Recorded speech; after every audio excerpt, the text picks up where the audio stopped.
इंसान की जिंदगी में समय का बड़ा महत्व होता है। समय के हिसाब से चलने वाले ही आगे की जिंदगी में कामयाब बनते हैं। समय की बात करें तो बचपन से ही बच्चे को घड़ी देखना सिखाया जाता है।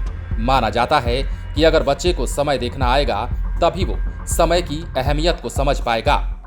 समय के बारे में जानने के बाद ही वो अपना हर काम टाइम से खत्म कर पाने में सफल हो पाएगा। घड़ी देखते हुए बच्चे को ये सिखाया जाता है कि 1 कब बजते हैं और 2 कब बजते हैं। लेकिन इस दौरान ये भी सिखाया जाता है कि घड़ी के कांटे 12:30 पर आते ही 12:30 बजते हैं और 1:30 पर आते ही 1:30 बजते हैं। बचपन में हमेशा जब भी कोई हमसे वक्त पूछता था तो हम 1:30 को 1:30 और 2:30 को 2:30 बताते थे, जो कि भारतीय गिनती सिस्टम के हिसाब से बिल्कुल गलत होता है।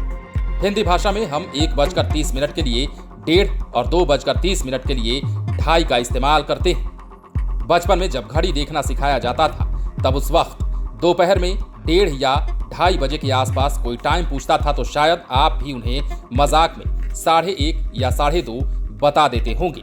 मगर उस वक्त की ये बात भी बहुत कंफ्यूज करती थी कि आखिर जब 11:30 को 11:30 और 12:30 को 12:30 कहा जाता है तो 1:30 को 1:30 और 2:30 को 2:30 क्यों कहा जाता है? इन्हें भी बाकी वक्तों की तरह 1:30 और 2:30 क्यों नहीं बोला जाता? तो चलिए आपको विस्तार से बताते हैं इसके बारे में। दरअसल ये शब्द भारतीय गिनती की ही देन है। भारत में जो गिनती का सिस्टम चला आ रहा है उसमें 1:30 और 2:30 के अलावा सवा, पौने वगैरह का भी इस्तेमाल किया जाता है। ये शब्द फ्रैक्शन में चीजों को बताते हैं। पहले के समय में लोगों को कई तरह के फ्रैक्शनल शब्द पढ़ाए जाते थे, जैसे कि 1/4 को पाव, 1/2 को आधा और 3/4 को पौना कहा जाता है। इन्हीं शब्दों को घड़ी में भी इस्तेमाल किया जाने लगा और इसका सबसे बड़ा कारण है समय की बचत।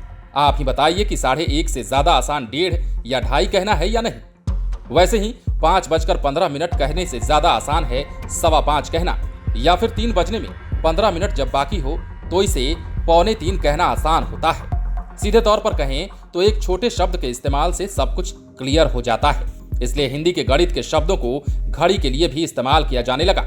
ठीक इसी तरह रुपयों पैसों के हिसाब या लेन देन में हम इन शब्दों का इस्तेमाल करते हैं। जैसे 150 और 250 को 1.5 और 250 रुपए कहते हैं। माप तौल में 1.5 kilo, 2.5 kilo, 1.5 metre, 2.5 metre, 1.5 litre, 2.5 litre वगैरह बोला जाता है।